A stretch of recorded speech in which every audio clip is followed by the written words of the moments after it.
সরকার আমাদের আজকের উপস্থিতিকে কোনো প্রদর্শনী মনে করবেন না, অন্যথায় এর চড়া হিসাব আপনাদের দিতে হবে।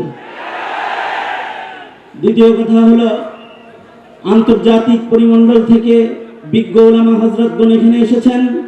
আমাদের বাংলাদেশের সর্বোচ্চ আমির হেফাজত সহকারে, আজকের মহামান্য সভাপতি সহকারে আকাবির উলামারা যারা এখানে এসেছেন, তাদের কাছে আমরা একটি চূড়ান্ত ঘোষণা এই মর্মে চাই, কাদিয়ানীদের ব্যাপারে আমাদের কি করণীয় হবে। কারণ আজকে এখানে লক্ষ জনতার জমায়েত, তারা কিন্তু শুধুই মাত্র টুপি আর পাঞ্জাবি পরে আসে নাই, তারা কিন্তু রক্তের মিছিল করতে এসেছে, রক্তের মিছিল করতে এসেছে।